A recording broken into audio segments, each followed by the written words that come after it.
Friday, June 20th, and I'm glad you're with me. I think this is wrapping up one of the most consequential weeks of my broadcasting life, and there have been a few. I wasn't around when the Berlin Wall fell. I was, however, when the Soviet Union fell apart, so that counted pretty high. And of course, 9/11 and the wars and many other things, elections, etc. But I think this week is going to rank among the most significant ever. To start off our Friday conversation about it, that will also be part of the big weekend pod at Highly Concentrated Hugh, National View's Jim Garrity. Jim, I'm going to ask all my guests today, Matt Continetti, Ben Domenech, Eli Lake, pretty much the same question so people can contrast and compare. First question, is America better off this Friday, June 20th, than it was last Friday when Israel started its strikes on Iran? Yes, because Iran has fewer ballistic missile launchers than it did at the beginning of the week. Because the Natanz facility sounds like it got hit pretty hard. Other Iranian nuclear facilities. Because there are lots of exciting opportunities for promotion in the Iranian military if you're in the lower ranks, because they keep needing a replacement. Kind of like the drummer in Spinal Tap. You know, you can get a lot of replacements. Spontaneous combustion keeps happening left and right there. So all of that is good. But I would hesitate or feel the need to emphasize, if this doesn't end with Fordow taken out, if this doesn't end with the Iranian nuclear program basically taken back to square one, then things get bad very, very quickly. Well, then that's my second question. Should President Trump add American air power to the strikes, and will he? Yeah. So you would expect, with my proud neocon alleged warmonger credentials, that I'd be absolutely 100% for this. I am tentatively for this, but I would point out there is no way that the Israelis would go into this conflict without a plan to take out Fordow. If that was, they would never completely rely on us. They didn't have any guarantee that Donald Trump would say, okay, yes, we will use our top tier bunker busters on this site. I don't know if the plan was a commando raid. I don't know if the plan was drones, or they have some saboteur or something. They must have had some other plan, and we were either plan A or plan B, or maybe plan C or something like that. If they have those other options, and the U.S., we could get to the result we want to without the U.S. having to play a role in this, I would prefer that option. If the U.S. gets involved, we know Iran will strike back somehow. I don't know, through proxy terrorist groups or something like that. If we could avoid that, I prefer that. Now, if we have to give some sort of covert assistance to a strike on Fordow, then that's great. I'll be honest, Hugh, I don't know what the president's going to do. He certainly sounded very resolute earlier in the week when he said unconditional surrender. There were reports that he had authorized the mission, but he had not given the go signal. I do think he probably is hoping that with this much pressure on Iran, that maybe they come to the table and say, okay, we'll give up our nuclear weapons program. But I don't know. And I don't know. The entire fate of the Middle East rests on the shoulders of Steve Witkoff right now. And I think that's a lot to expect of him. I don't think it does. I think it just rests with Donald Trump. And my audience knows I think the president ought to green light it, and he ought to do it very soon. And the sooner it comes to an end, the better off we will be. And I think the world will be a much better place. I don't know about the regime. I just don't want those nukes. Now, here comes the harder question. You know what sunk costs are. Money that you put into something that you can't get back. Are Khamenei's sunk costs so great that he has no choice but to try and continue a program after it's blown to smithereens? Yeah, in Netanyahu's interview with Brett Baer earlier this week, they asked him, are you aiming for regime change? And he didn't say we're aiming for it, but he said it's a possible consequence of this, because the nuclear weapons program is what the regime has. It's not popular. The economy is not doing well. They're brutal. They're constantly suppressing protests and all that stuff. The one thing they could say is, look, we are on the doorstep of having a nuclear weapon, and once we do that, no one can threaten us ever again, and we stand up to the great Satan, blah, blah, blah. And I figure if you're an Iranian on the street, you're looking at the last 45 years and saying, what have they gotten us? How have they made our lives better? They've oppressed us. They've beaten the hell out of us. They have suppressed us. They've faked election results. We've become the world's foremost sponsor of terrorism. We're a pariah state. Why are we keeping these guys around? And so I'd love to see the Iranians topple the mullahs and topple the Ayatollah. I think there's probably going to be a significant appetite to do that. I also recognize the U.S. cannot and Israel cannot impose new leadership. It's got to come from within. So, as much as I'd like to see the regime go, I don't know if we can come out and say, yes, regime change is one of our objectives. And I think it's one of the reasons you didn't see. Nobody hates the Iranians more than Netanyahu, and not even he was willing to say it explicitly. Yes, we're trying to topple the regime. Now, I also want to talk to you about the sunk costs of the Democratic Party, or more specifically, the sunk costs of President Obama and his merry band of podsters. The only people who have really been attacking me all week are Obama people, because I point out this is a very good thing that Israel is doing and a necessary thing for the world. But they have a lot of sunk costs. Do you think they're ever going to come to grips with the reality? And I think it's a factual, defensible proposition that the JCPOA was a nightmare and will never be repeated and not to have been adopted. But boy, those people are deeply embedded in holding up their idea of the world. Will they ever resolve? Say, Hugh, you remember the stories of the Japanese soldiers left on an island who were trying to fight the war against the U.S. years after the war had ended? They may be comparable to that. But I would also point out that, like, if you're a Democrat, that's the easiest thing to say here. It's like, well, if we'd never abandoned the Iran deal, we wouldn't be in this situation. I get a little frustrated when President Trump says, if I'd been in charge, Russia never would have invaded Ukraine. And that might be the case, but you weren't. And this is where we are. The war's been going on for more than 3 years now. So what should we do in the here and now? Don't tell us what we should have done X number of years ago.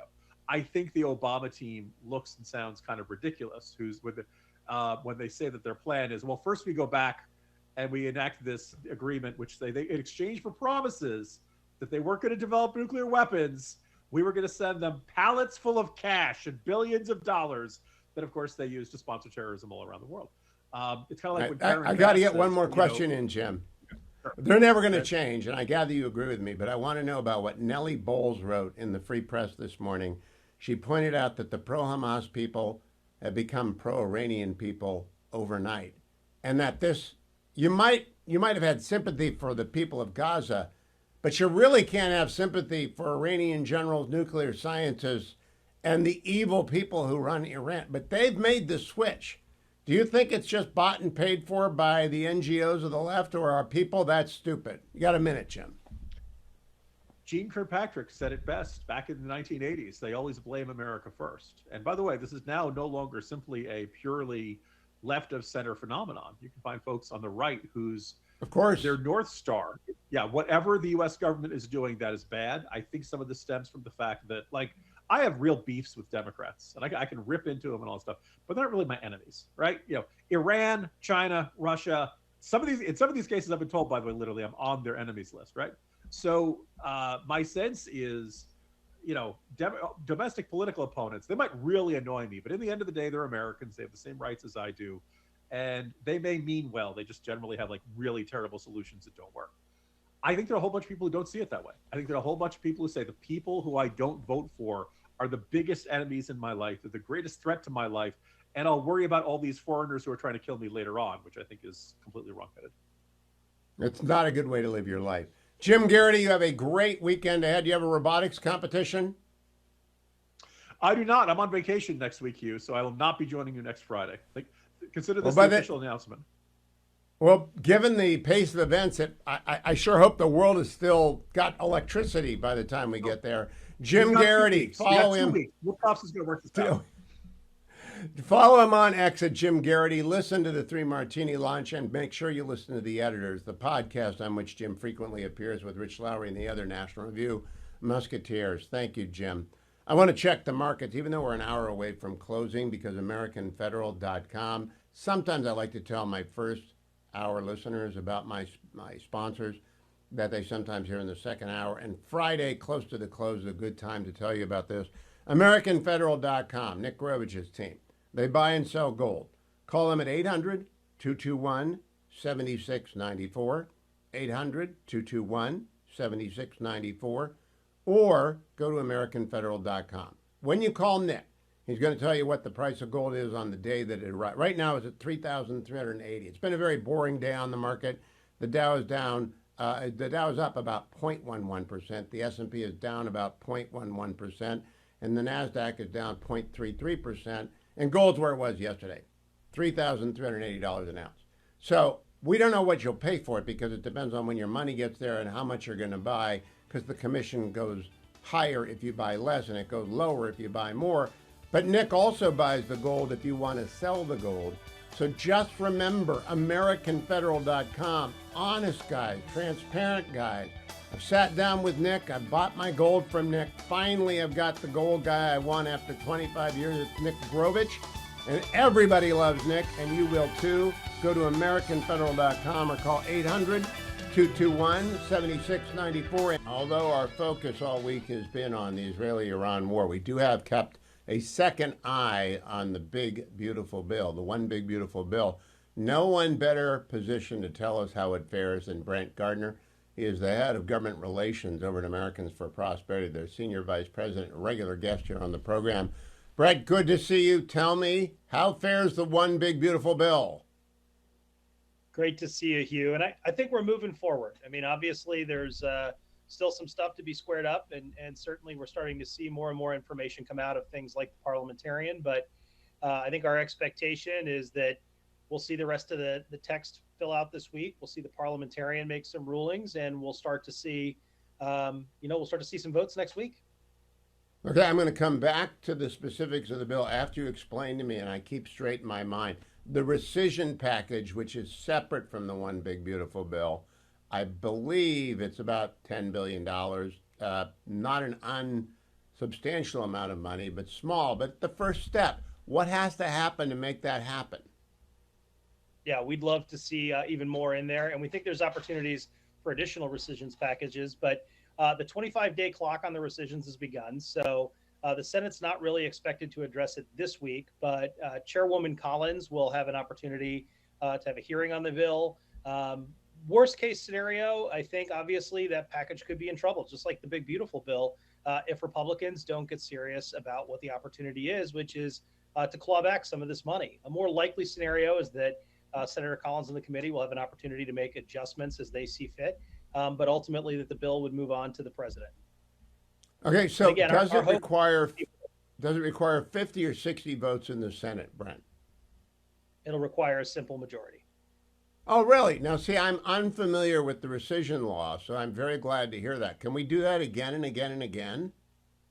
That's the hope, and that's something that, when we saw a number like $10 billion, we really thought that it would give us an opportunity to do even more. So we're hopeful, and we've heard from the administration that their expectation is that there will be more opportunities coming forward. Okay. Now, I have talked to Senator Daines and a couple other senators, Dave McCormick, and I talked to Crapo before I left. Senator Crapo was in this. I know all the debates that are ongoing about the bill in the Senate. What do you expect the final bill to look like, assuming the Senate parliamentarian opens the gate for 90% of it? Yeah, so I think we're excited. The question and the importance of full permanency, I think, has really been put to bed. We're hopeful that the messages that we've seen and the text that we've seen thus far includes that in the final package. That the green energy, credits that were part of the Green New Deal under Joe Biden are in people's crosshairs. We're hopeful that those things are moved to a position where they phase out before the end of this president's term, so they don't become part of future extenders packages. We've seen obviously some good stuff in this package. We didn't love the fact that there were philanthropy taxes and foundation taxes in the House package. But there's still some big questions out there. I mean, obviously, the SALT question is one that really matters to the House. And there are no Republican blue state senators, so they feel very differently about it. But the majorities in the House do mandate that they figure out how to deal with that issue. The Senate's moved it back to a $10,000 cap, like 2017's bill. And the members of the SALT caucus in the House have said that they're going to require 40,000. So, between that, some of the questions around healthcare and a few other items, those things just need to get squared, but we're encouraged by a lot of the conversations we're hearing out of both chambers this week. I was encouraged by Senator Daines, again, a member of finance, saying, look, we need to pass something, and maybe the answer is raise the SALT cap, but limit the number of people who can use it based on their income. I think that makes a lot of sense. I hope Mike Lawler does as well. clearly that will be hammered out. The one thing I don't know how to fix, Josh Hawley and his concern over rural hospitals is not limited to the senator from Missouri. There are a lot of states that have that concern. That's a spending concern. Do you think that can be addressed, Brent? Well, I know that people are coming up with a lot of new creative ideas, but I think it's important to recognize that there's a significant portion of the American people that are looking towards the ability to get a bill passed. And we're going to have issues like this, like folks who care deeply about rural hospitals, or Republicans from blue states that care deeply about salt. And I think the important thing for all of them to do is to try and not lose sight of the fact that what we've been warning the whole time, if we don't find a way to have a bill that doesn't make everyone 100% happy, we're going to make most Americans really unhappy when we see the largest increase in American history to people's taxes. So, look, these are going to be challenges that have to be solved. Americans elected folks last November and in subsequent in past elections to solve problems just like this. So I expect whether it's Senator Hawley or Senator Collins or members of the SALT caucus in the House, they're going to have to figure it out. Now, you've done 1,000 meetings with members of Congress. You've done 500 rallies. You've got ad campaigns running all over the country, and Americans for Prosperity has been regularly updating my audience as a sponsor of my show. What's your optimism level? You've got your fingers on the pulse, Brent. Is this a 70-30? Is it an 80-20? Is it a mortal lock? Yeah, I think the consequence is too high for Republicans in both chambers not to get it done. The question is going to be whether or not they're able to do so in a way that Americans feel like is a beneficial thing. And I think we're headed that direction. I feel like we are 60-40 today. I feel like once we start voting next week and we know where people are on some of these last issues, I think it's very easy to see we get to 70-30, and hopefully we see July 4th at 100%, and we can put this bill on the president's desk. And I want everyone in the audience to go to protectprosperity.com, protectprosperity.com. Get involved with Americans for Prosperity, not just for this closing sprint, but every day, every week, every month, every year. They do the job of keeping an eye on you, the taxpayers. American for Prosperity. Brent, thank you. Have a great weekend. Let me remind everybody out there that I have made the switch to Consumer Cellular. Last night I was watching Special Report and I saw Consumer Cellular advertising on Fox Network. I'm glad they're on the Salem News Channel as well. They're making a big push for you, for the center-right smart consumer. Here's their phone number, 800-411-4454. The code you want to use when you make a switch, you can have savings without sacrifice. You can have service without sacrifice. You can get it all and pay less for it. But if you call 800-411-4454, make sure you use the code HUGH25 or go to consumercellular.com/HUGH. What I want to remind you, they are targeted at people who are over 50, who don't really know how much they're paying for their cell service, don't know if they're still paying for their kids. Yeah, all sorts of things go on. And you may not need unlimited data. Some people do. You can get 2 lines of unlimited data for $60 a month if you're a senior. If you're 50 and over, that's there for you. But you might not need that. You might need only 5 gig or 10 gig plans. Whatever you need, the people will work with you. You keep your number, keep your messages, keep your contacts, keep all of that stuff. But head over to consumercellular.com/Hugh, and my code is HUGH25. If you use that, I want you to remember, new customers get a $5 credit off of each of their first 5 invoices when they make the switch to Consumer Cellular. And you should be doing that today. Let me also remind you, it's the last day I'm going to talk to you about Angel Tree. So I would really ask you to head over to HughHewitt.com and find the banner at the top of HughHewitt.com that is the Angel Tree banner. Send a kid to camp this summer. Make sure that their summer is as good as every other kid who doesn't have a mom and or a dad in prison. They need that week. It costs $200. They got to close the books and figure out how many kids they can have. You will send another kid to camp if you send $200 to the Angel Tree banner at the top of HughHewitt.com. Joined by Matt Continetti, Senior Fellow at the American Enterprise Institute.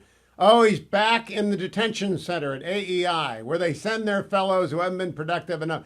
Matt, it really does look like the locker room at my beloved John F. Kennedy High School. We're going to have to do something about that. But to serious things, Matt, is the United States better off today than it was last Friday? I think we're in a better position I don't think there can be any doubt about that, Hugh. Israel has taken dramatic steps against the Iranian nuclear program. Israel has depleted Iran's missile stockpile, its missile launchers. It's depleted Iran's ability to behave badly in the region. It's undermined Iran's command and control structure. It's wiped out its chief of staff. I think that's made the world a safer place, and therefore it's made America a safer place as well. And we have been in a 46-year war with Iran, whether declared or undeclared. They've killed more than 1,000 Americans in uniform, hundreds who have not been in uniform. Let me ask you this, Matt. I think the decision before President Trump is the biggest decision of his life, including the decision to go down the elevator, the decision to run for re-election, every other decision in the first term. I think this is the most important one. Should he order airstrikes on Iran, and do you think he will? I think it's the moment of decision. I think that America has the capability to end this war, not just to enter the war, but to end the war by destroying Fort Howe, by destroying other elements of the Iranian nuclear program that haven't been hit yet by Israel, by severely weakening the regime. The goal wouldn't be regime change, but you have to weaken the regime in order to get to the structure of the Iranian nuclear program. That's the goal. I think it's past time. I think we've given the Iranians ample opportunity to agree to Trump's demand for no enrichment. Trump's even offering, we'll provide you the nuclear material for your civil purposes, your stated civil purposes, and for your medical research, which you say that you need. And they refuse. They won't give it up. And so I don't think this latest round of peace talks will go anywhere. And I think pretty soon Trump is going to decide that we have to enter the war to finish the job. This doesn't mean ground troops. It means a sustained air and I think possibly naval campaign as well. Missiles, bombs. And I think it will end the war. It wouldn't mean a forever war. I think it would end the war pretty quickly.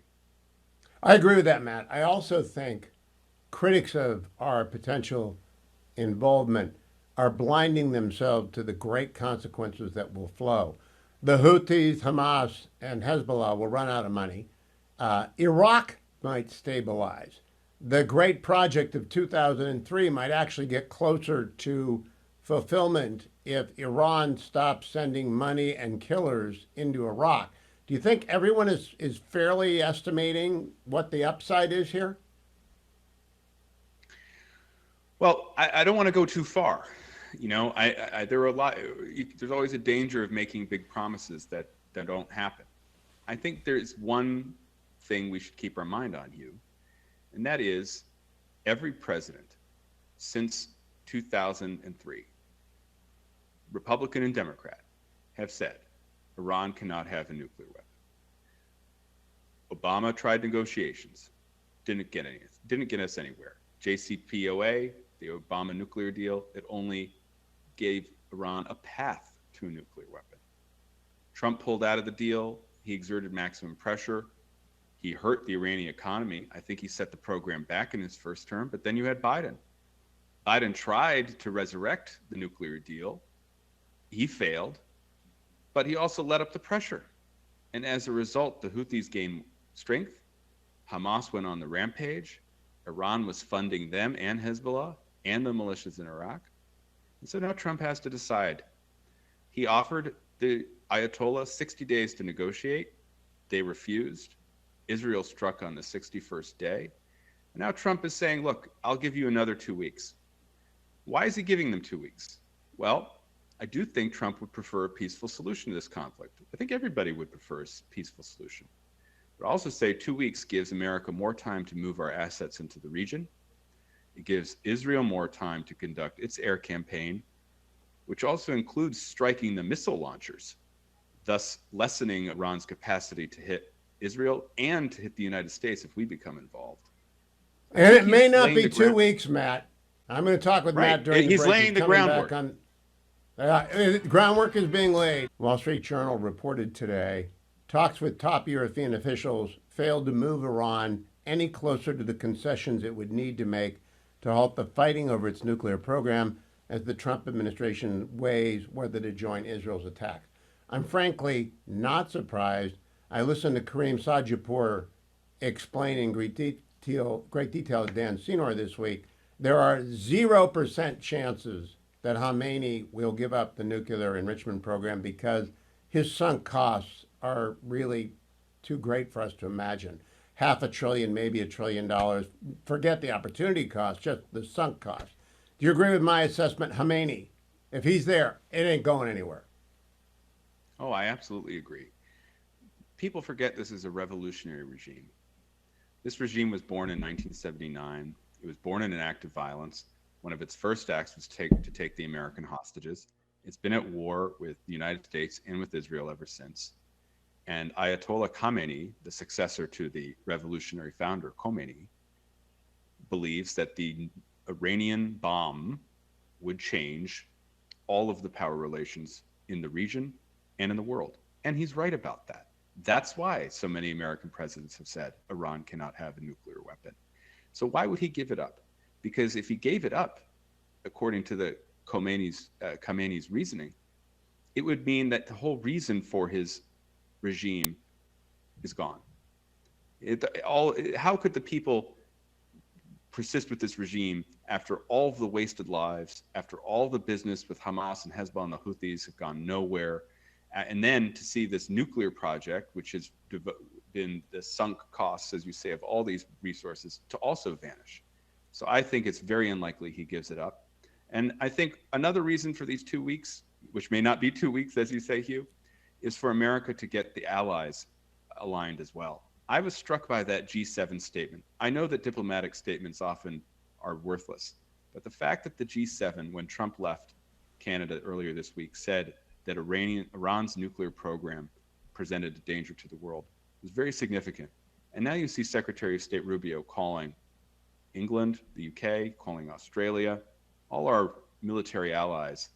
I think that that's not only pre-positioning assets in the region, but we're also coordinating the diplomatic campaign that would ensue when Trump gives the go order.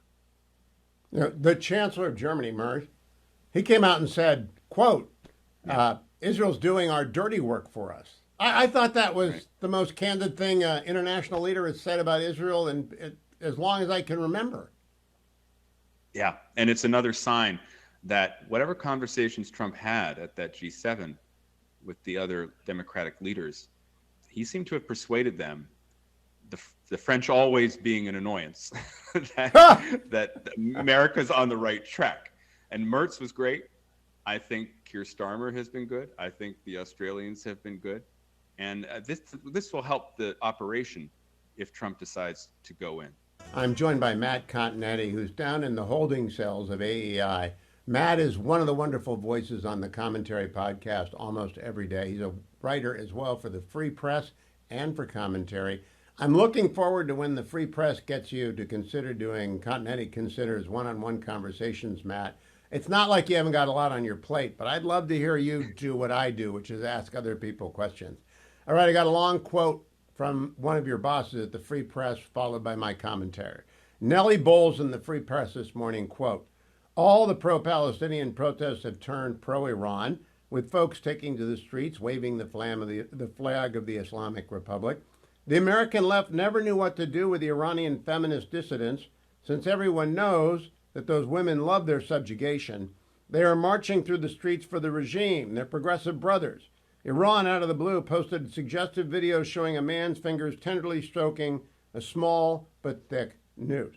Close quote. I added, the ideological cognitive dissonance on the left is rarely explored by legacy media, and of course AOC et al. Never give interviews, which are even mildly difficult. So while it is obvious to us outsiders, it isn't obvious to the people in the movement. But marching for the leading state sponsor of terror, and a regime that enabled the Syrian genocide while conducting 46 years of terrorist plots and killing more than 1,000 American military over that period, is the most mind-bending turn of the left yet. The Democratic Party's capture, and I use the word capture, by these cadres, and I use the word cadres, will be hard for the party to escape. Do you agree or disagree? Have I overstated it, Matt?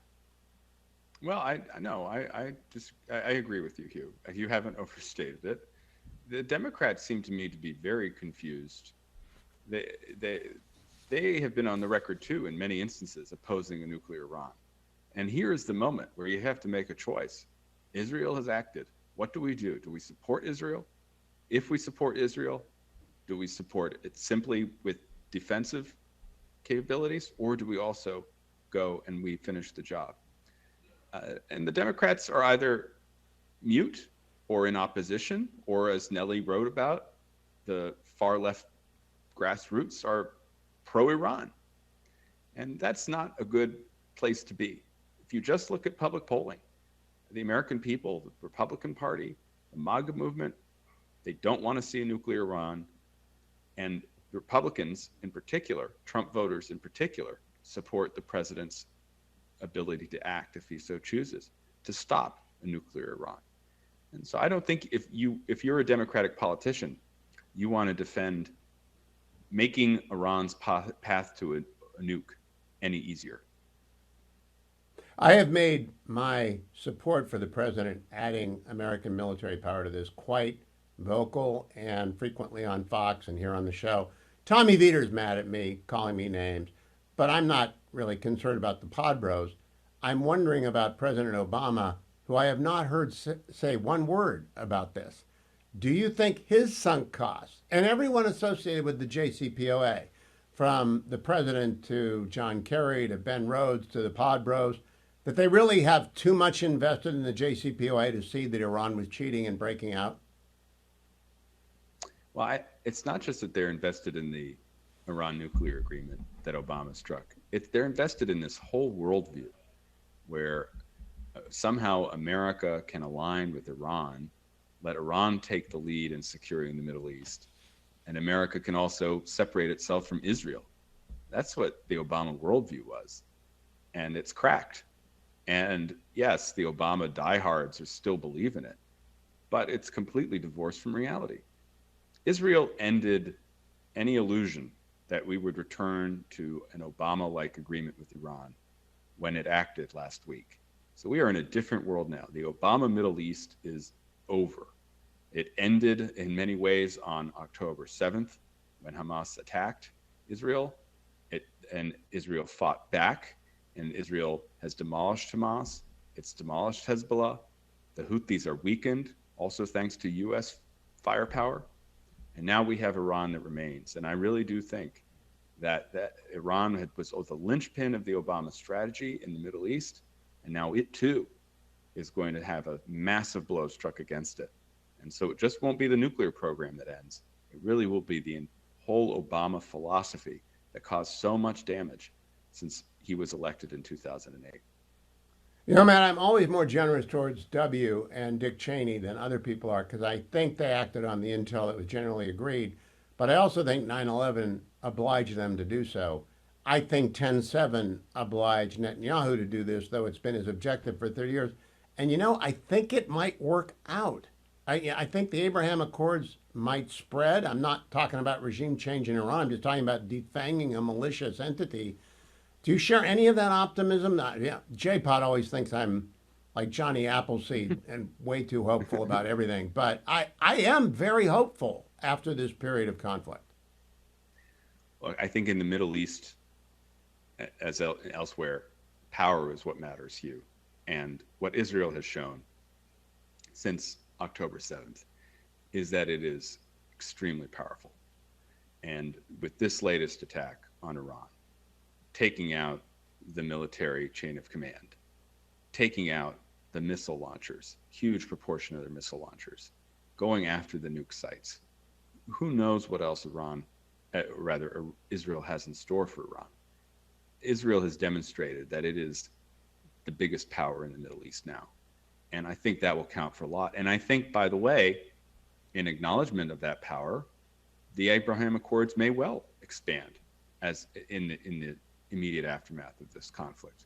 So I don't think it's Pollyannish to think that there might be diplomatic gains for Israel, for peace in the Middle East, for the United States, at the end of this operation. But at the same time, we should recognize that the more limited our goals are, the higher a chance we have in fulfilling them. And that means really, I think, for both Israel and the United States, to keep the focus on destroying Iran's nuclear infrastructure, ending, and if not setting back entirely their ability to produce a nuclear weapon. That really should be the goal. I agree. I do think, though, Lebanon, the Gulf states, I don't care what they're saying in public, they're cheering in private. Matt Continetti, I've left this question for last because it really concerns me least. I don't think there's a split in the Republican Party. I think there are some loud voices with big platforms like Tucker who really, for whatever reason, don't want the United States to be involved in this. I think there are some irrelevant people like Comic Dave Smith. I like the fact you guys have begun to call him Comic Dave Smith. How significant is the split among Republicans when 52 out of 53 senators support the president? Well, I think you just nailed the key fact here. You have to look at the division between the online right and then the actual elected Republican Party. And yes, there's a very vigorous debate taking place online between different parts of the Trump coalition over whether it's in America's best interest to intervene in this conflict. That debate is real, and there are some people with very large platforms on social media and on podcasts who are very much against America becoming involved. But then you look at the Congress, and you see that you can count on one hand the number of Congress people, men and women, who are Republican, who have told the president that they would oppose us entering the operation and destroying the Fordow plant. And that just speaks to, I think, where public opinion is. You have to look at the Congress as a better gauge of public opinion than the loudest voices online. And so I think President Trump, he's hearing from both sides. He listens to everybody. But I think he's also looking at the congressional support. I think he's looking at some of these allies we've talked about who are on message saying that Iran cannot have a nuclear weapon. And I think that is, persuading him that it may be time to enter the conflict in order to end the conflict and in order to close off Iran's path to a nuclear weapon. On that note, Matt Continetti, thank you. Have a great Shabbat, and I will talk to you again next week when by that time the world may have changed for a great good indeed. Thank you, Matt. Have a good weekend. You too, Hugh. Thank you. I was on Special Report last night, and just in case you missed it, I got asked by Brett that's the same questions I'm asking Matt Continetti, Jim Garrity, and we'll be asking Ben Domenech and Eli Lake. Here's my response, cut number one. And the unconditional surrender, Hugh, it's tough to see that the Iran supreme leader or Iranian officials are going to go down that road. But who knows? The 2 weeks really perked everybody's ears in Washington when Caroline Leavitt said that from the White House press briefing room. It is sort of classic Donald Trump to give himself a lot of runway. It could happen tonight, Brett. I really do believe this president has been saying the same thing for 15 years, and I know he's been saying it for 10 years. When he came down the escalator, when he was Citizen Trump 10 years ago this week, he had three things on his mind: the wall, trade with China, and Iran. He said Iran is trying to take over the Middle East, and it's the worst deal ever, and they cannot have a nuke. He said the same thing for 10 years. So if he struck Iran tonight, I would not be surprised. If he wanted to wait to see how effective the Israeli attacks were, I would not be surprised. He is the master of this moment, and it is a big, big moment. And then cut number two.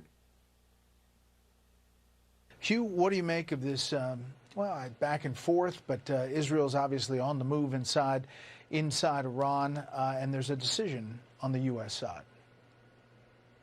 A decision, I think, that is probably Donald Trump, Brett's biggest decision of his life, the most important decision he's ever made.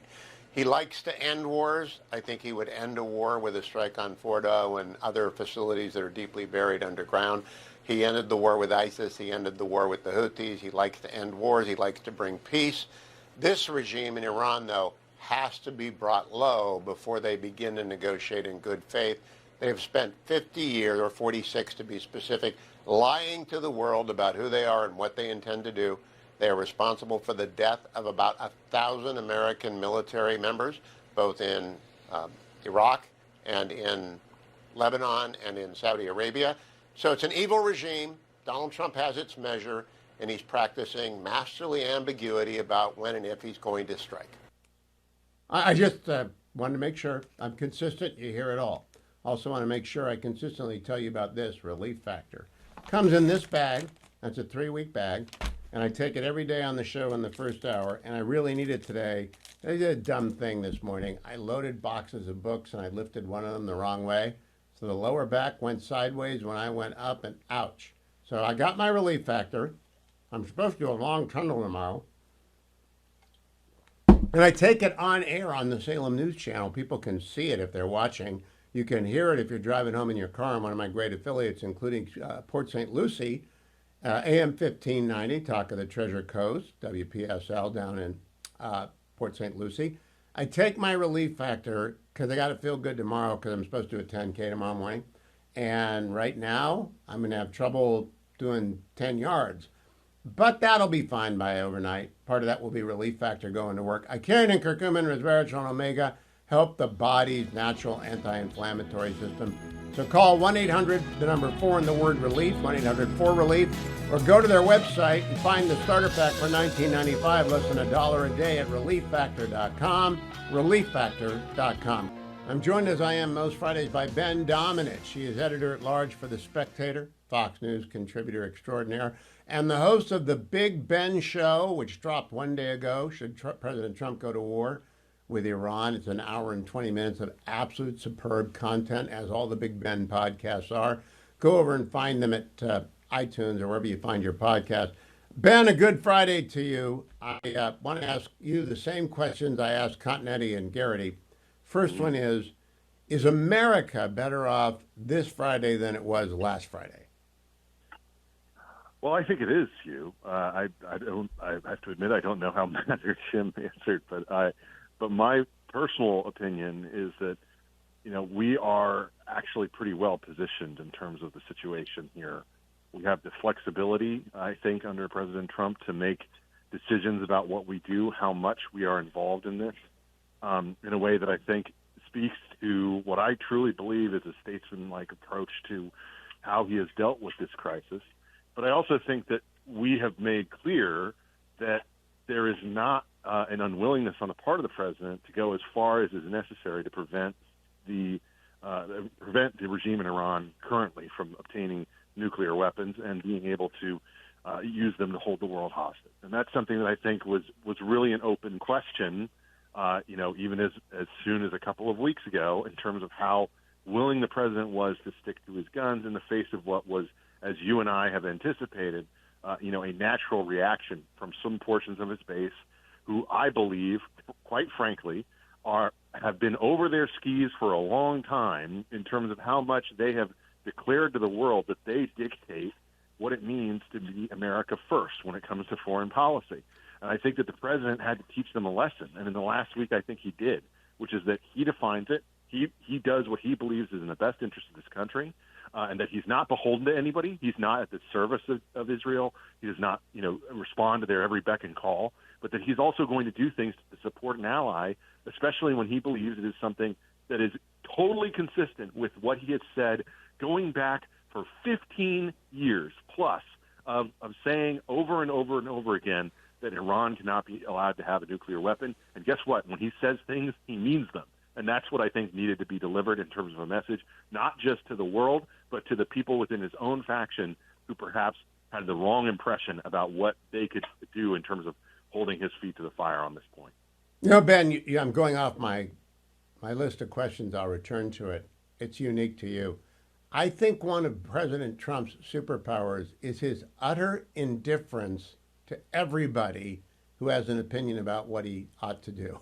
I don't think he cares about anyone or anything except what he thinks is best for himself and America. Can you tell me if you think this is an inapt comparison? I think the president is the elephant. Yes. All the other old men are around the elephant. They all are declaring this is what the elephant is. Okay, and that includes us, by the way. Right? Yes. We're all around saying, "Oh, the elephant's this, the elephant's this," and then Trump is like, "No, I'm the elephant. I'm the elephant, and I'm going this way. Don't get in my way. So that brings me to, do you think, now we're in the prediction business, that he will order strikes, and should he order strikes? So I'm going to say, I'm going to slightly caveat this, but if you've listened, and thank you so much for your recommendation for the Big Ben Show, I share Lucas Tomlinson's analysis of this, which is that I am not convinced that the president needs to order strikes. I believe that Israel has their own plans, that they have their own alternatives, and that, it is not lost on me in some of the reporting, and I think some of the reporting has been inaccurate, but I think that one accurate piece of the reporting that's been very consistent is the president's emphasis on asking, will this actually work? How confident are we in using these weapons in this context that they will work? Because if they don't, then that's really the binary here that I think he's trying to assess. And in that situation, there is the appeal of saying, look, let's let the Israelis handle it themselves. Now, what I would say is, if the confidence is not there in what the Israelis have planned, then I do think he needs to do it. Because I do not think that we can actually go forward in any way allowing the capabilities that currently exist in Iran to persist. But I think personally he will end up not having to do it. And I think that would be, from his perspective, the ideal result. Not to say that he's going to get there, but I just think that is, I think, the ideal in terms of how he would like things to end up. That we have backed Israel, we've supported them, but we have not been the ones to pull the trigger and drop those bombs. Well, I listened to the Lucas. By the way, Lucas and I go to church, and I always together, and we're usually at the same service because he's working on Sunday, so he goes early. I always turn around and I think to myself, how can this young man be as accomplished as Lucas is? Because he looks like he's 25, right? I know. It's something that actually holds him back. And the other thing is, what I love about Lucas is that Lucas can actually talk to you about everything. That's the thing that people don't know about Lucas. Very annoying. He's very actually annoying. A very narrow brief at Fox, and in fact, we could spend another hour talking about politics and the world and sports and everything else. And so, he's a brilliant guy. So. The more you have him on Big Ben, I'm going to go try and drag him in here, but I got to get. You gotta, please. I got to get a waiver because he's so damn handsome. We want him on the camera. All right, let me get to the Wall Street Journal this afternoon. Quote: talks with top European officials failed to move Iran any closer to the concessions it would need to make to halt the fighting over its nuclear program as the Trump administration weighs whether to join Israel's attacks. Close quote. Kareem Sajipur, I don't know if you know him, Ben, but he's with the Carnegie Endowment and really knows Iran.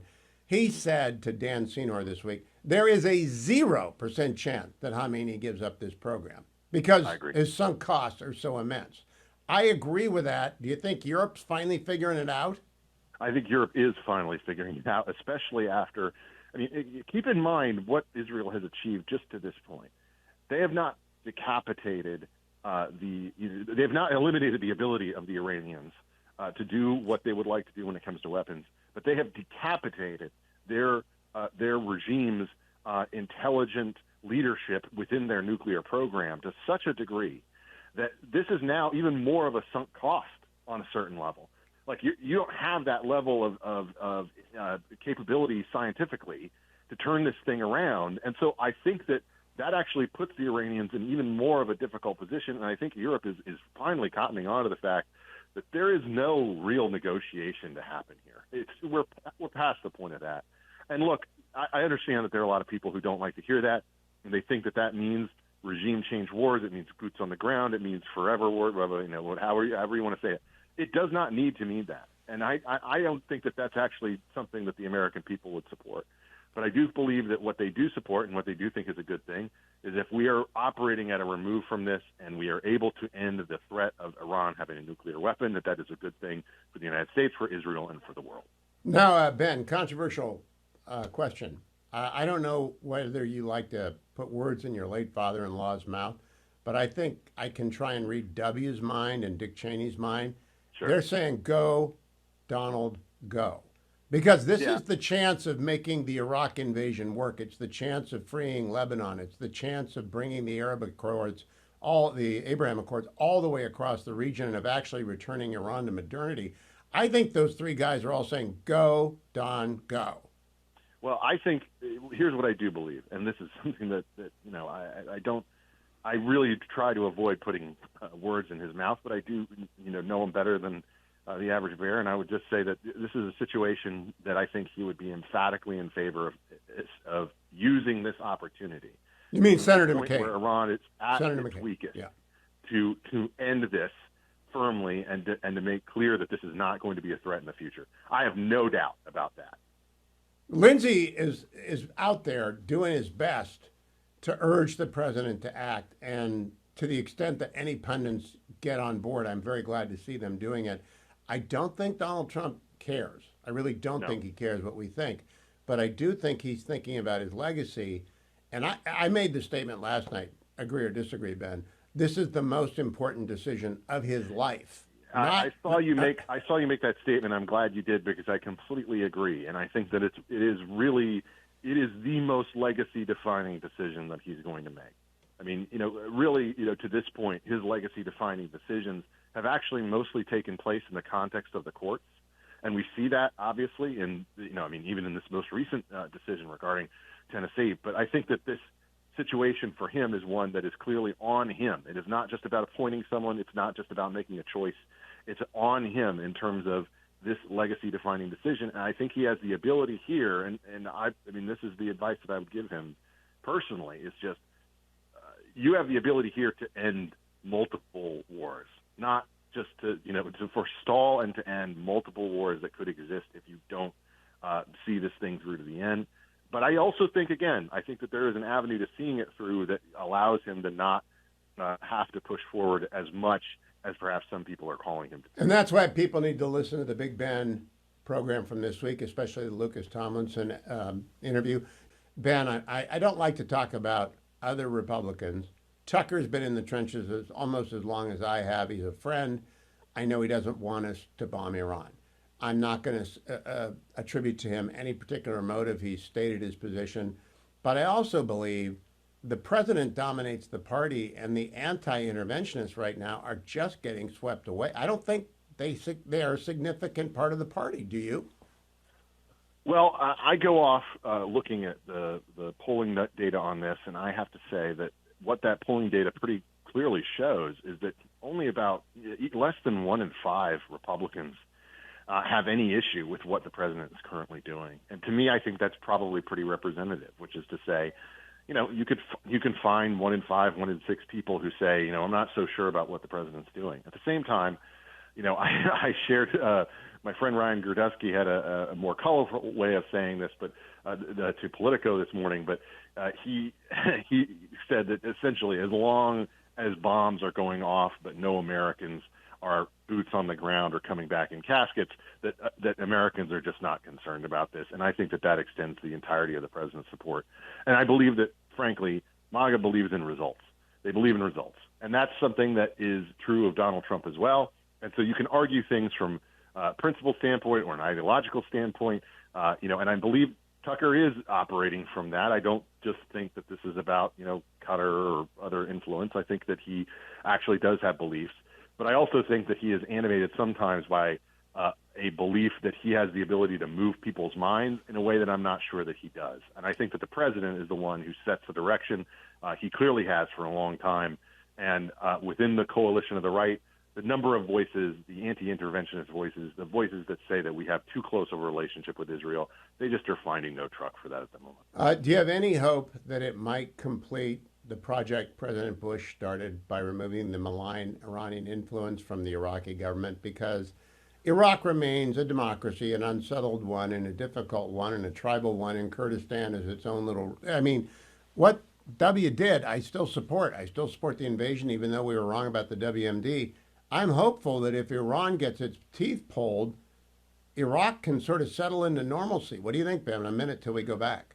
Well, I think that, so much of the errors of the Bush era, I believe, came not during the invasion, but in the aftermath of the invasion. Decisions made about the Army, decisions made about the way that we handled rebuilding and effectively pinned ourselves to being there, for a decade plus. That's all things that I think you can go after. But I think that the overall original aim, the realist aim, was correct in terms of its analysis of the region and how it could potentially benefit the people there. It was when we got off of that I think mistakes started to be made, and it's really when my own opposition started to come forward. So yes, I think that there is a chance that can happen if things go the right way, which is not a certain thing at all. Oh gosh, no. Oh gosh, no. Mike Tyson. Everybody's got a plan. Ben, I'm waiting for the New York Times headline: Israel pummels Iran. Team Obama, John Kerry, and Pod Save America hardest hit. They really are shattered, and they're angry. Do you think their sunk costs are as high as Khomeini's on the Iran deal? Oh Lord, I think they might be heavier. No, I mean, at least in media terms. I mean, people will be clowning on them forever, which is, of course, the equivalent of a nuke when it comes to X. So I think this is a catastrophic existential threat against everything about their frame of the world that they have evangelized and made the revisionist case for time and again, over and over. It was not lost on me, by the way, that Jon Stewart was out there talking to Christian Amanpour and Ben Rhodes the other day about the foolishness of what Tucker was doing. It's like the perfect combination of all the people who I want to ignore on foreign policy. Yeah, well, that is Ben Rhodes, the Metternich of MSNBC. I don't know if anyone's ever read any of his books, but boy, they're not going to read them now. All right, let's get to the serious stuff. Nellie Bowles in the Free Press this morning writes, quote, all the pro-Palestinian protests have turned pro-Iran, with folks taking to the streets, waving the flag of the Islamic Republic. The American left never knew what to do with the Iranian feminist dissidents. Since everyone knows those women love their subjugation, they are marching through the streets of America for the regime, their progressive brothers. Iran, out of the blue, posted a suggestive video showing a man fingers tenderly stroking a small but thick nuke. I think she's onto something. I went on to add, there's cognitive dissonance here, Ben. The left doesn't know what to do. It makes no sense to support the theocracy. Even more, in Hamas, at least, you've got poor Gazans who are innocent. But the theocracy, they're the most malign government in the world. China's a close second, but Iran's been doing it longer. There was this brief moment after the Trump reelection where people kind of took a sigh of exasperation on the left and just sort of sat back, and we all kind of said, well, maybe TDS is going to be over now. Maybe there's going to be an attitude that is a little bit more, well, he's going to be president, and and that's just going to be the way things are.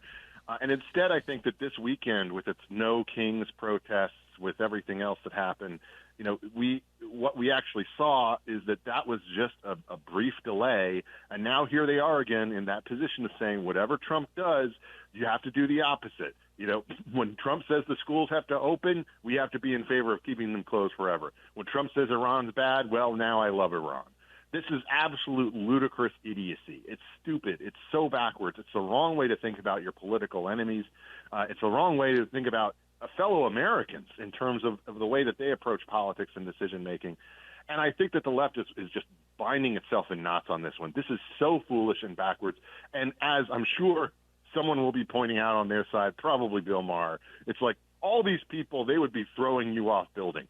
And that's exactly what they would be doing for most of the people who are, waving those LGBTQ flags for Iran. Well, essentially where we're at now on the American left. Ben, how can people not remember the hostage crisis, the Beirut barracks bombing, the Khobar Towers bombing, the assassins sent to get not just President Trump, but other people and foreign diplomats in the United States? How can they forget what they did in Buenos Aires, the people they assassinated in Europe? This is the definition of an evil regime.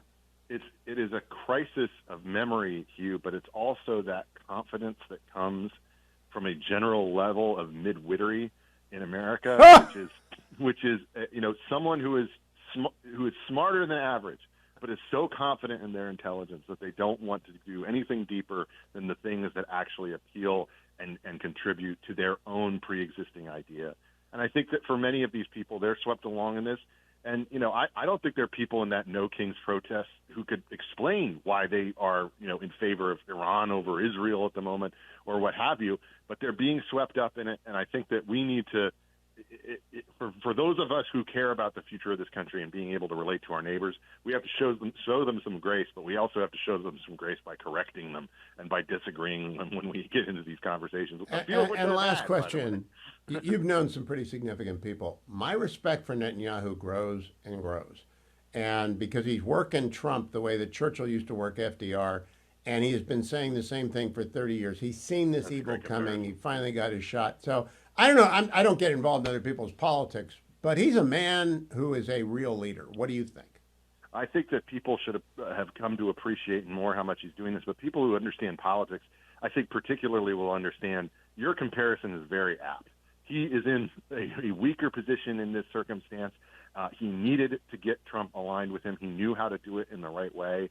And I think that he's done it very effectively. And the results are obviously proof in front of us. And I disagree, by the way, with Bill Clinton's analysis of Netanyahu, who says that this is just about holding on to power. I don't think this was ever holding on to power. This is about holding on to the state of Israel. This is functional. This is functionally, that is what motivates and is the absolute driving force behind everything that he does. And I don't think he even cares about whether it's him or not. It's about and I don't think he's going to declare victory. I think he's too smart to do that. This is their Battle of Britain. If they get through, it began on 10/7. It will end at the end of this phase. But there could still be a Battle of the Bulge. There could still be V1 and V2 rockets. There could still be. I mean, do you think about that? The downsides here? There are enormous potentials for downsides here. There are enormous potentials for things that come after. There's always a day that comes after. And I think that we have to be mindful of that. But, in this particular moment, this is as weak as the regime has been. Their capability to project power has never been more diluted. And that's something that has to be, I think, taken advantage of and seized. And at best, you can hope for the future, and you can say, we know that there's going to be a tomorrow, but before we get there, let's make sure that we take this weapon off the table as something that they can never use. Quick bonus question. I love the Lebanese people because I know a little bit of their story, and Leah Beeb's part of the Salem Club and is Lebanese. They're all wonderful. Lebanese Americans are wonderful. I'm hoping Lebanon can free itself from everyone finally. Do you think that's potentially on the table? I don't want to get ahead. It's on paper it is, but I just don't. I don't like to be too hopeful when it comes to the state of things in that part of the world, because as we know, hope has often been run into a brick wall there when it comes to this. Well, the Palestinian PLO went there, and then Hezbollah went there, and then Syria went there, and then Iran went. Just leave the Lebanese to Lebanon. Hey, they're Lebanon to the Lebanese. Ben Domenech, thank you for joining me. I want everyone to follow Ben on X at bdomenech. Of course, the Big Ben podcast. Are you doing it twice a week, Ben, or once a week? I'm doing it once a week, but it'll be twice a week soon. Very good, because when I get my podcast, I want more of them. I always am dogging people, but Big Ben podcast is excellent. And you didn't bring up Pacer stuff this week, or at least I didn't get to the end of it. But I hope you didn't. No, we do not. No. Good. No Good. Pacer stuff. Good. Ben Domenech, thank you so much, my friend. Don't go anywhere, America. I'm coming right back with Eli Lake. He's got a brand new podcast out on this as well that I want to tell you about to put the period on this week. Eli Lake works for Commentary in the Free Press, and he hosts for the Free Press a magnificent podcast, Breaking History. And Eli, I'm so glad to have you even for a short segment today, because the hour with David Albright may have been the most important hour I listened to. I also Kareem Sajipour talking to Dan Senor, but that really laid it out. So now, first question, after listening to Breaking History, do you think most Americans have thought about the risks that David talked about, that even after this, the Iranians might be able to do a crude nuclear weapon and deliver it by non-conventional means? No, I don't think so, because I think at this point, the conversation about anything having to do with weapons of mass destruction immediately goes back to Iraq, and it becomes a question on, can you rely on governments and their intelligence assessments? And so I think somebody like David Albright, who was correct on Iraq, by the way, yes, and has the experience, is someone very much worth listening to.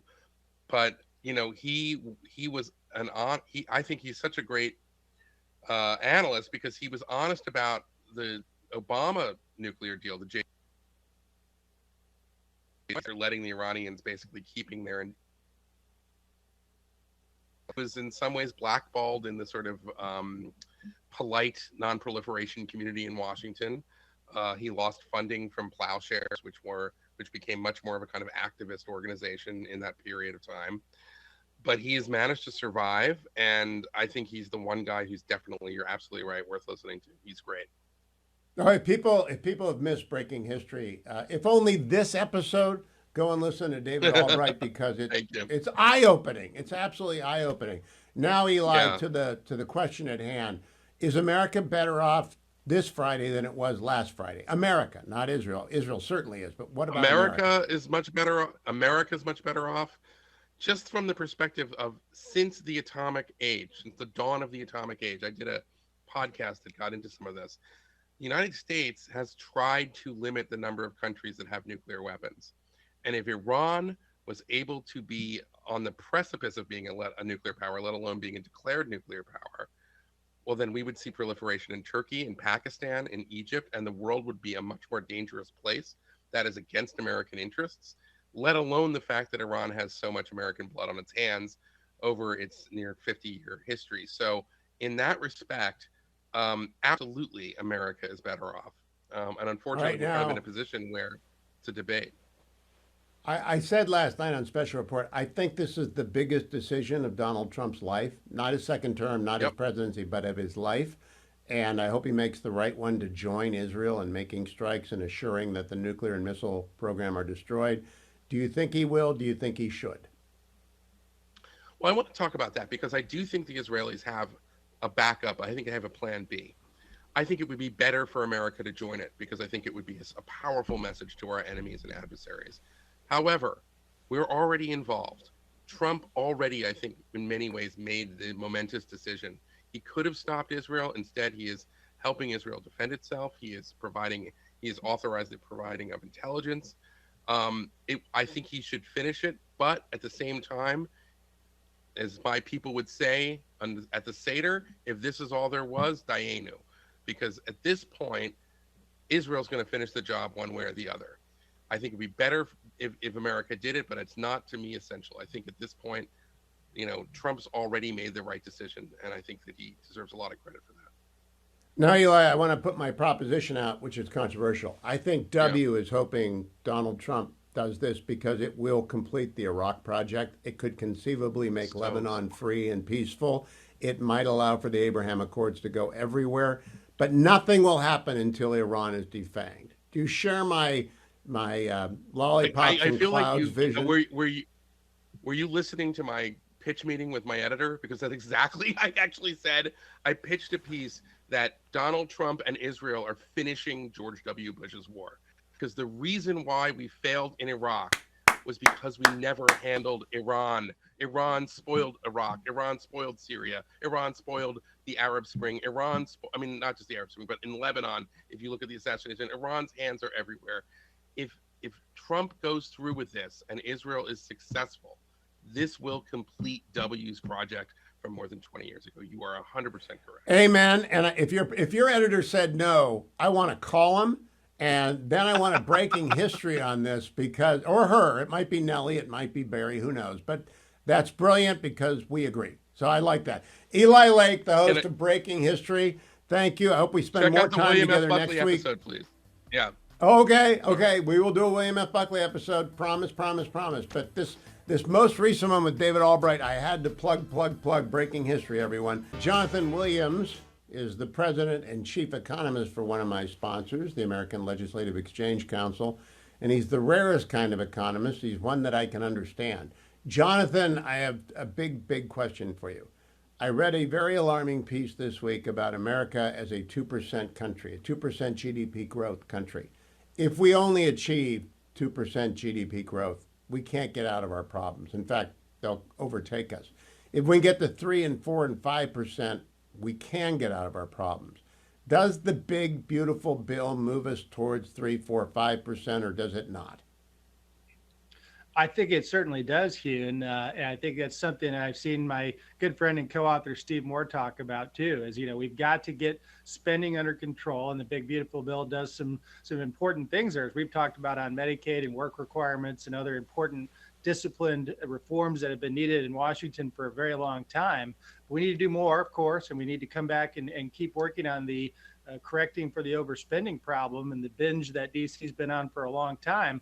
But the other critical piece to that is the economic growth piece, Hugh. So I'm so glad you mentioned that, because when you get to 3% or better economic growth over the long term, that absolutely can be a major driver in getting us out from under the $36 trillion of national debt that we're under. And, one of the best ways to do that first is, of course, stop making any unforced errors and don't let the Trump tax cuts expire. And that's, of course, what's being talked about right now in Washington.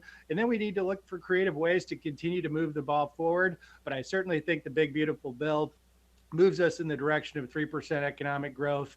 And we cannot be content as a nation, even though that's what some of these doom and gloom economists are talking about. We cannot be content with 1 or 2% GDP growth. Now, Jonathan, I believe if the tax cuts are made permanent, especially the expensing, the world will look at America as the place to invest their money, because they know there's not going to ever be 60 senators to roll this back. It's really hard to even imagine anyone wanting to terribly dent the permanent tax code changes. Do you like the Senate version because it goes all in forever? Absolutely. I mean, the permanency is a huge aspect of this.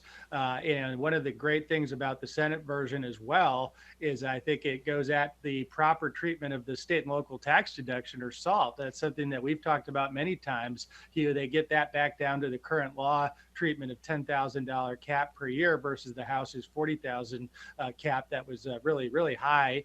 Our legislators continue to stress the importance of not rewarding the big government states that are spending and taxing too much, and then asking the rest of America to pick up the tab through the federal tax code. In fact, we just a couple of days ago relaunched our ALEC legislator letter with now 550 state legislators from 48 states, saying permanency for the tax cuts, and also that key element of let's let states compete with each other and get rid of that SALT distortion to tax competition and stop rewarding high tax states. If we had 5 more Republicans, it would be easy, but we need Mike Lawler, and we might need young Kim in California. I think Steve Daines floated the compromise, Jonathan, which is bring it down to 30% and cut it off for people making $200,000 or more. In other words, if someone's got a huge property tax bill or a huge state income tax bill in one of these blue states and they're poor, let's help them out. What do you think of that? Do you think the ALEC members would sigh and accept, because the reality of politics is we got to pass the bill?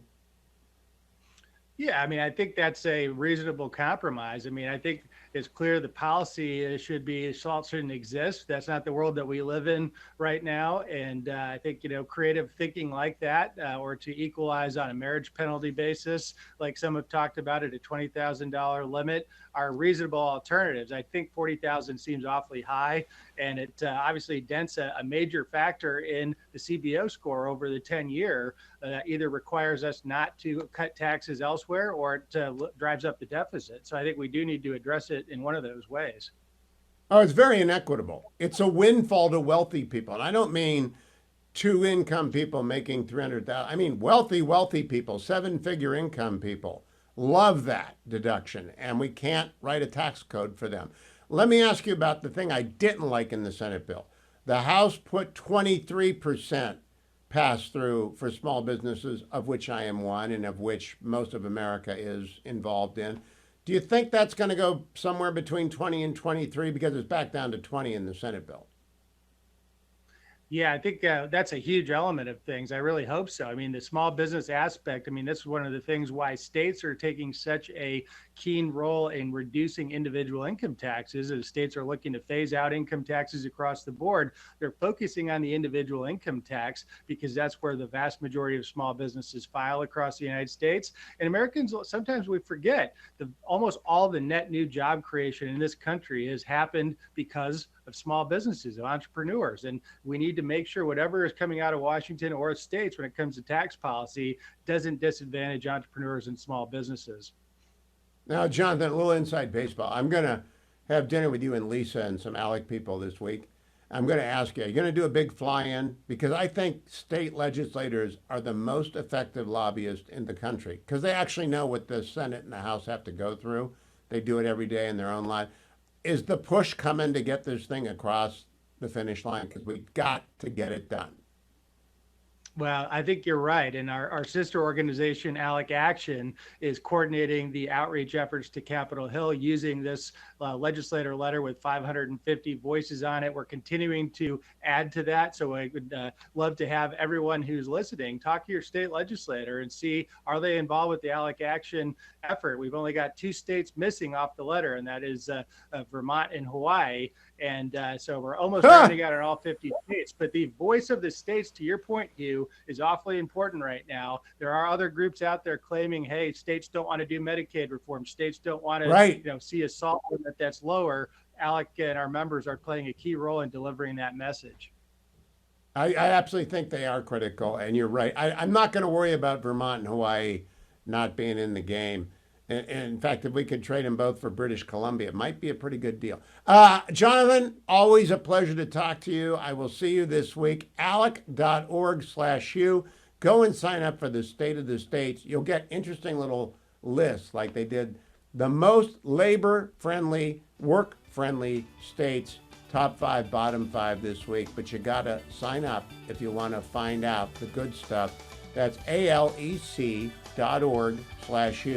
Greatest sponsor in the world. It wouldn't be Friday without the poet laureate of the Hugh Hewitt Show, Tarzana Joe. Hello, Joe. Take it away.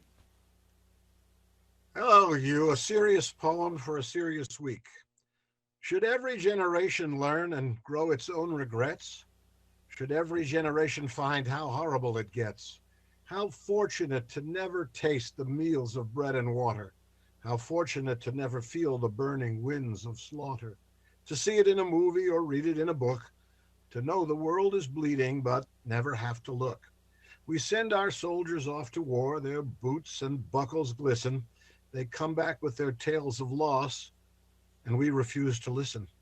I huddled underneath a desk, and that was never fun. Even second graders knew there was no place to run.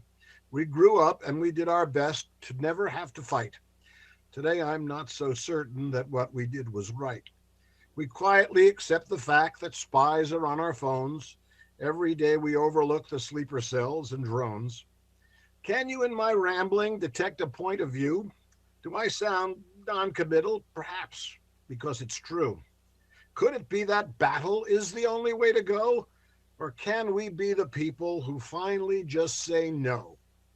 Now, imagine in a world of faction and division, you're the one who has the job of making that decision. That's War by Tarzana Joe. Well, that is appropriate to the week, Joe, and to next week and to the weekend. Everything that Joe does is at tarzanajoe.com. If you're in need of a poem, whether it's somber like that one or upbeat, write him. tarzanajoe@reagan.com. Rates are reasonable. I hope business is busy. Joe, is business keeping you busy? Everything is busy. Busiest man in show business. Keep going. Keep writing. tarzanajoe@reagan.com. tarzanajoe@reagan.com for all your poetry needs, weddings, toasts, farewell parties, retirement, etc., etc., especially the 50th anniversary people out there. You really need a poem. Thank you, Joe. Let me remind everyone I'm in the Relief Factor studio, and I'm here because of Relief Factor, and I have taken 2 already because I can barely move, because I lifted about 1,000 pounds of books today, and the very last carton got me. I got messy, slippery, sloppy, and I lifted it with my arms and not with my back, and everyone out there who knows what it's like to do that knows it doesn't feel great, but I have taken my Relief Factor double down today. I carry curcumin, resveratrol, omega, helps the body's anti-inflammatory reaction, which is just what back spasms are. Took some Aleve as well, and now I'm going to go find a heating pad and lie down and hope that helps as well. But Relief Factor will, and you ought to try it. 1-800, the number 4, and the word relief. 1-800, the number 4, and the word relief. I'm supposed to trundle 10K in the morning, so it's got to work overnight, and I think it will. 1-800, the number 4, and the word relief, or go to their website, find that starter pack for $19.95, less than $1 a day at relieffactor.com, relieffactor.com.